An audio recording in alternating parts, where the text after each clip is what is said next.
In our final unit, we're going to look at budgets.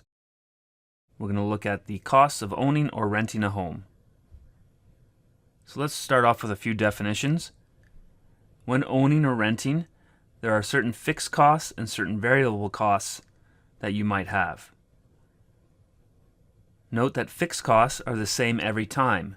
So that could be your mortgage payment or your rent, your cell phone bill, cable, satellite bill, internet bill, and so on. Variable costs vary depending on use. So that could be your electrical bill, gas, water bill, it could be entertainment, or it could be dining out. So let's start with the cost of renting. So renting, that is where a tenant uses a property owned by a landlord. Depending on your agreement, utilities such as heat, water, and electricity, as well as parking may be included.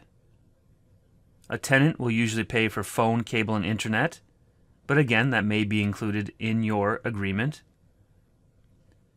An important thing to note, tenants may purchase insurance to protect your belongings.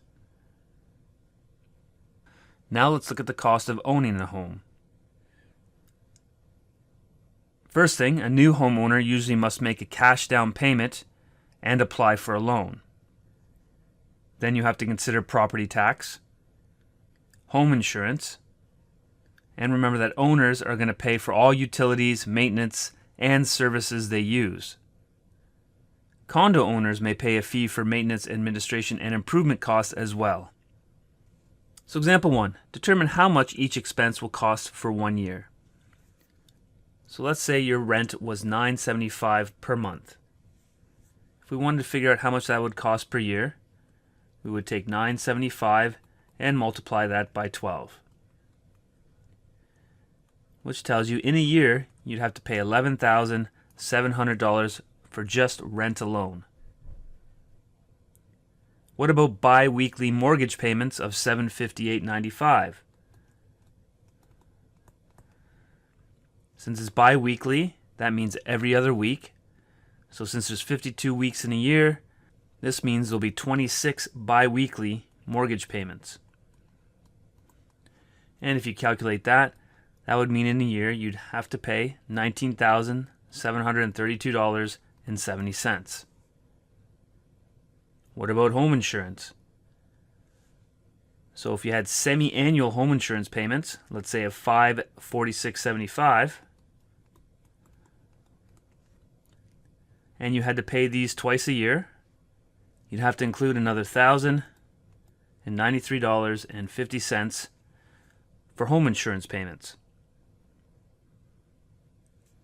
As well, you can consider your hydro bill, could be close to $145 a month.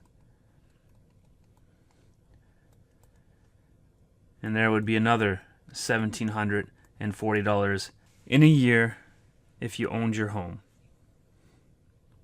So what are some of the tenant's rights? First off, your rental home must be safe and in good repair.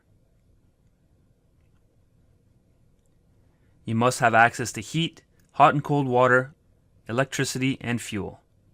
And again, the landlord must provide all of these. You have the right to privacy, though the landlord can enter the home for repairs to show future tenants or in an emergency. Your landlord can raise the rent every 12 months and must give you 90 days written notice of the increase. So what are some of the tenant's responsibilities? First, you must pay your rent on time. Second, you must keep the home reasonably clean. You are responsible for repairing any damage that you cause. And if you sign a lease, you must honor it and give 60 days notice before the end of the lease if you do not intend to renew it. And if you have a month-to-month rental, you must again give 60 days written notice before moving out. Final example. Olivia is 2 months behind on her rent. Her landlord, Jennifer, threatens to cut off the electricity and heat. Explain if the landlord can legally carry out this threat. Well, first of all, the landlord cannot carry out this threat, because by law, the tenant has a right to services such as electricity and heat, as stated in the tenant's rights. However, the landlord can give Olivia notice to either pay the money owed or move out. So try the following questions, and good luck.